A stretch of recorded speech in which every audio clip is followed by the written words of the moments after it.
Kuringana na ruhonge rwa Mutharaba Mutune, mĩciĩ 1655 niyo ihutĩtio nĩ mĩiyũro ya maĩ thĩinĩ wa gĩtaro gĩa gatagatĩ wa bũrũri, kaunti cia Kirinyaga na Kiambu ikĩhutio na njĩra nene. Mũrũgamĩrĩri mũnene wa rũhonge rũu gĩtaro-inĩ gĩa gatagatĩ wa bũrũri Mary Kariuki nĩ warutĩte riboti ĩno akĩũria mũingĩ wa Kenya gwĩthema na matũũra marĩa marĩ ũgwati-inĩ wa kũgũmĩrwo nĩ mogwati ma mũiyũro ya maĩ na matuĩka ma tĩri. Bamĩrĩ iria ihutĩtio nĩ mũiyũro wa maĩ harĩ counties icio 4 ndagweta nĩ mĩciĩ 1655. Acio amwe ao nĩ mahutĩtio biũ makarutwo mĩciĩ-inĩ yao, no amwe ao nĩ arĩa maĩ rĩngĩ maingĩrĩte mĩciĩ yao.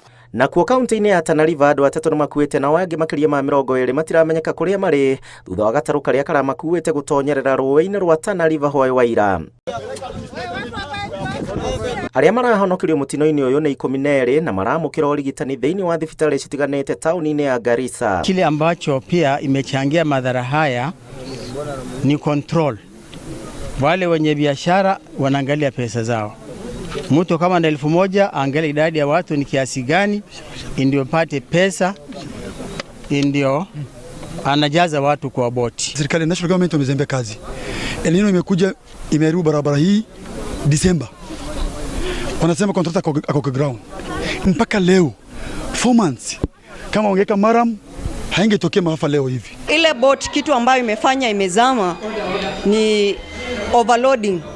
Hakuna kitu kingine, ni overloading. Kũrĩa kaunti-inĩ ya Laikipia mũingĩ wa gĩcagi kĩa Maina mwena wa Nyahururu nĩ mahithũkĩtie mwĩrĩ wa mũndũrũme ũmwe wa ũkũrũ wa mĩaka 54 na ũrĩa ũrerĩkana arakuirwo nĩ kĩguũ kĩa maĩ hwaĩ wa ira. Rũu rũraumire na rũgongo gwĩciria rũthingĩkanĩire kuma na kũrĩa rũgongo. Rũu rũgoka harĩ rũrokire rũhutĩtie indo na boci rũhutĩtie indo iria cina kũrĩa. Makũmbĩ rũroka rũmomorete. Nakuo gũkũ mũciĩ wa Nairobi mĩciĩ 10 nĩ ĩtobokereire itũũra-inĩ rĩa Evergreen na andũ magathamio nĩ maĩ. Gũkĩrĩ ũguo aikari aya nĩ mamenereirie ũrũgamĩrĩri wa kaunti ya thirikari ya Nairobi nĩ ũndũ wa kũmomora ngiri cia mĩciĩ yao magĩethera maĩ njĩra na maugĩte nĩ megũthiĩ igoti-inĩ. 3 of our people were taken to court yesterday that they were interfering with the work of the Kanjo, because if somebody comes and interferes with your land, you're supposed to stop and just look.